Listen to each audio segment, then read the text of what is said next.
I'm Victoria Rubitz, and I will be giving you a presentation on homosexuality and their struggle in America. Here's my audience today. Michael via Skype, and the rest for you all there. Alright. The United States prides itself on its democratic ways and as having a melting pot lifestyle. We have struggled over the rights of African Americans, women, immigrants, and the lesbian, gay, bisexual, and transgender communities. Efforts have been made to support and tear down this movement, yet today, gay and bisexual men and women struggle for an equal place in society.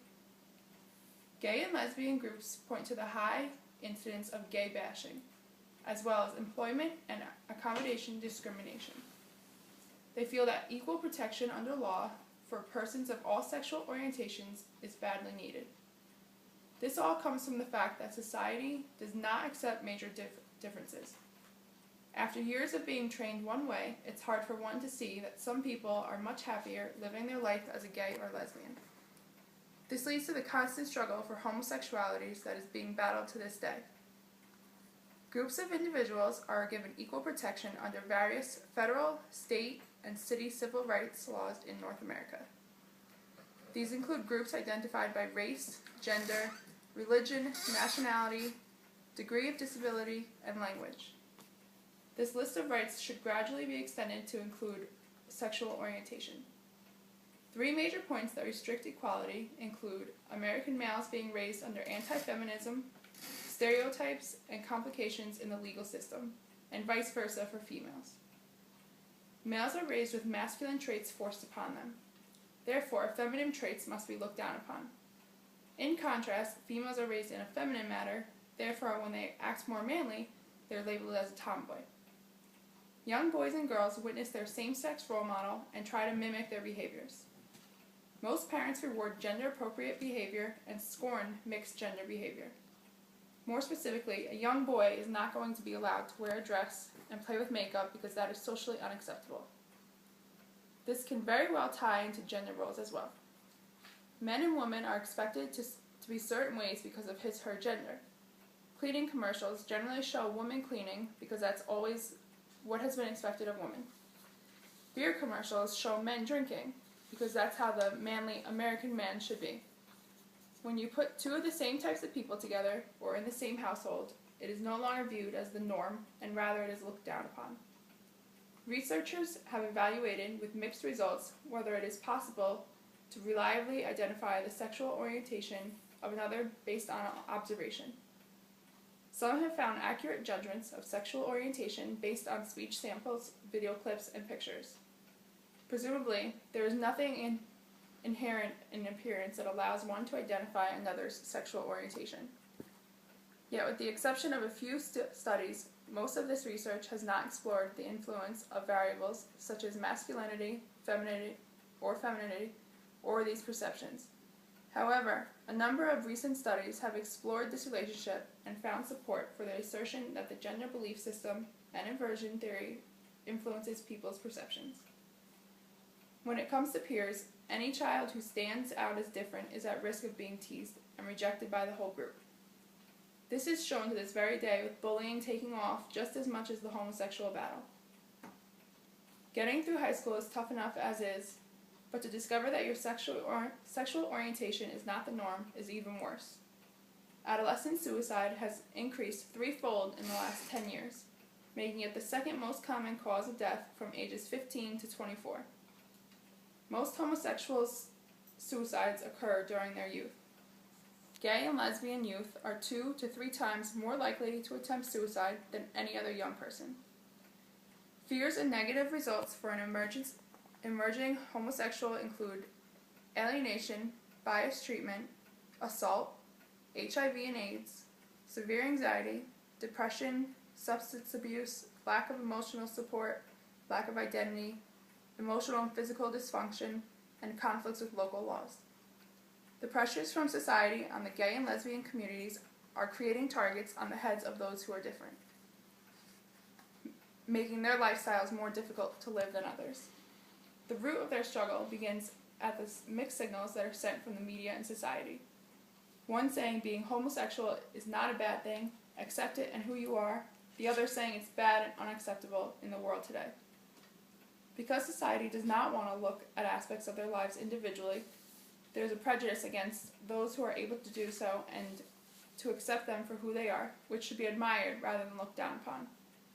The gender belief system is prevalent within the worldview of many and impacts our expectations for women and men. Gender is viewed as a stable construct, and those who have aspects of a particular gender are expected to have other characteristics of that gender as well. This leads to the assumption that people who are gender role non-conforming, masculine women, feminine men, are gay or lesbian, and that lesbians are masculine and gay men are feminine. Most people are not openly trying to alienate or demoralize a homosexual, but simple comments, body language, and the avoidance or choice to not socialize with that individual speaks loud and clear. How would your daily life change if the majority of the people surrounding you disliked you, even if you've never said or done anything directed at them? I know I can speak for myself and many others when I say life would be a constant struggle living that way. Being accepted is what humans are taught to strive for from the time we are little. Whether it be fitting in with other family members, being more like one's brother or sister, being what one's guardian expects you to be, being more like one's classmates, we are all expected to act a certain way from the time we can walk and talk. Homosexuality is not a new concept by any means. The earliest known same-sex relationships in written history are from ancient Greece. Sappho, who lived on the island of Lesbos from 625 to 570 BCE, wrote poetry expressing her sexual attraction to other women.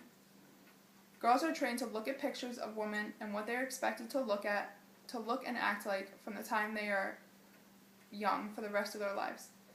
Every magazine portrays some sort of image of a young, thin, beautiful woman, practically training all women to believe that that's what beautiful is, and to want that as well as to admire that. In respect to homosexuality in the media, in the Western world, it can be reasonably stated that the media promotes the homosexual agenda. Therefore, although the media shows good representations of the homosexual community, our society still believes differently, causing very mixed messages to be delivered, specifically to young people. One of the major ideologies behind anti-gay behavior being more acceptable than anti-lesbian behavior dates back to the Romans. Roman culture for the upper class was based on popularity. The bigger your group of followers, the more important you are in society. The same concept was applied to sexual intercourse between gay men. During Roman times, a popular way to degrade a political opponent was to create graffiti or spread rumors of a man being submissive to a low-status male, like a slave or a young boy. This concept of homosexual men being a negative thing carried through the ages. Our government's law system is also having a hard time dealing with the tear in the population. The case of Bowers v. Hardwick in 1986 was a challenge to the Georgia law authorizing criminal punishment to those guilty of sodomy. This law applied to both heterosexual and homosexual men. However, the court system used it as a means to persecute homosexual men. There was a 5-4 ruling that homosexual men were protected under the right of privacy, and then it was legal between two consenting adults. The American Center for Law and Justice frequently files nuisance suits against gay rights laws such as San Francisco's Gay Rights Ordinance. In 1996, the Supreme Court had the case of Romer v. Evans. This was a challenge to the Colorado law prohibiting the state or subdivisions from adopting any laws that protected homosexual rights. A vote of 6-3 found this law irrational, and it was removed. The case between the Boy Scouts of America v. Dale was based on exclusion of gays in the Boy Scouts. This was based on the First Amendment right for an expressive organization to exclude members who would undermine the group's goals and intentions.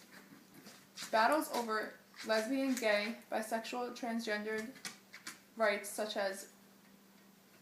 range from conflicts between neighbors to the rights of an American citizen, such as marriage. The United States had a ban on gays and lesbians in the military. The Don't Ask, Don't Tell, Don't Pursue policy, as mandated by Title 10 of the U.S. Code, discriminates on the basis of one's sexual orientation. Many well-qualified officers and soldiers were rejected based on their orientation. The fear was that gays and lesbians in the military would disrupt military performance, unity, and make the soldiers uncomfortable. Empirical data failed to prove that sexual orientation had any effect of the military effectiveness, including cohesion, moral retention, and recruitment. Data from foreign militaries and domestic police and fire departments showed that openly serving lesbians, gays, and bisexuals had no effect on mission success or effectiveness. The ban on homosexuals in the military was officially lifted in 2000. Why would someone willingly subject themselves to alienation and life-threatening stress? One's gender orientation is not set in stone. It is very rare to find an individual who behaves exactly like a stereotypical male or female in every situation. There are levels of give, and some people fall into neither the male nor female behavior category. They're the androgynous. Sexual orientation is similar. It's uncommon for a person to be entirely homosexual or heterosexual, and there is a give and take in different situations. The middle ground for orientation is bisexuals, those who are physically and emotionally attracted to members of both genders. Even if someone did choose to alter their orientation, it shouldn't be a basis for rejection. It's a non-threatening lifestyle choice. Homosexuality cannot be categorized as a dangerous lifestyle, unless the concept of heterosexual people in love is also added. That idea seems silly, though. Why would heterosexuals in love be a threat? There's no logical reason, and the same should not apply to homosexual love. Although we frequently hear references to the gay community, we should be reminded that multiculturalism is not about defining groups, it's about accepting individuals. In conclusion, there is still work to be done before members of the lesbian, gay, bisexual, transgender community can stand up as equals in our society. With the information researched, the hypothesis can be proven correct that homosexual males are the most victimized minority in America. Gay men have to deal with an anti-feminist upbringing, stereotypes, and legal complications. The lesbian, gay, bisexual, transgender community has an equal right to be treated fairly, as any other minority in this country would. The anti-gay propaganda burnishes the image of honest, hard-working American citizens who simply have differences in their private life. After all, many claim that it wasn't their choice to be a homosexual, and they're still being punished for it.